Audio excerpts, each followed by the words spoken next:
देश चुनावमा बालेन शाहको स्ट्याटसको कारणले जाँदैछ। बालेन शाहको स्ट्याटस देशको संविधानभन्दा शक्तिशाली छ आजको दिनमा।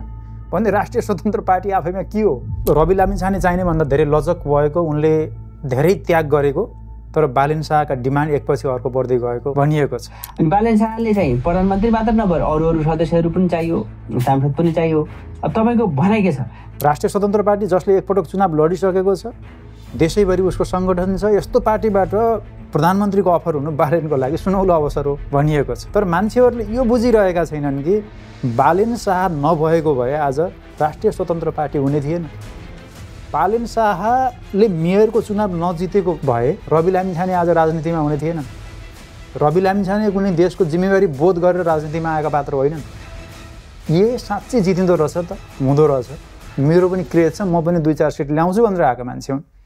यदि उनलाई साँच्चै नै जिम्मेवारी बोध भएको भए उनले त्यो अर्को टेलिभिजन खोलेर सहकारीको पैसा डुबाउन पुग्थेनन्। उनले राजनीतिक दल खोलेर चुनाव लड्न आउँथे, पहिलो कुरो। दोस्रो कुरो, उनीहरूले प्रधानमन्त्रीको अफर गरेका छन्। प्रधानमन्त्री भने के हो? संसदमा आफ्नो बहुमत छैन भने त्यो प्रधानमन्त्रीको अर्थ के हुन्छ? प्रधानमन्त्री भएको 2 वर्षपछि, 3 महिनापछि, 9 महिनापछि समर्थन फिर्ता लियो संसदमा भनेपछि के हुन्छ? कुनै अर्थ हुन्छ संसदमा बहुमत बिनाको, संसदमा आफ्ना मान्छे बिनाको प्रधानमन्त्रीको? यति बेवकुफ त बालेन शाह छैन होला त। अनि अर्को सबैभन्दा महत्त्वपूर्ण कुरा के हो भने अहिले जुन राजनीतिक कोर्समा देश गइरहेको छ त्यसको महत्त्वपूर्ण कारण भनेको अस्ति भर्खर सकिएको नभनौँ, अस्ति भर्खरको जेनजी आन्दोलन हो। जेनजी आन्दोलनले पुराना राजनीतिक दलसँगै रवि लामिछानेलाई पनि स्पष्ट रूपमा खारेज गरिदिएको हो। उनी त प्रधानमन्त्री बन्ने भनेर जेलबाट निस्किएर सनरुफ गाडीको व्यवस्था गरेर हात हल्लाउँदै आएका थिए नि। त्यसपछि जेनजीहरूको प्रतिकार तपाईँले सामाजिक सञ्जालमा देख्नुभएको थियो होला। रवि लामिछाने चाहिए हो हामीलाई, जेलमा गएको मान्छेलाई हामीले यत्रो आन्दोलन उसलाई निकाल्न गरे हो। रवि लामिछानेको रिसेन्ट भिडियो हेर्नुभयो तपाईँहरूले?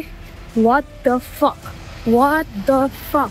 र आज देश चुनावमा बालेन शाहको स्ट्याटसको कारणले जाँदैछ। बालेन शाहको स्ट्याटस देशको संविधानभन्दा शक्तिशाली छ आजको दिनमा।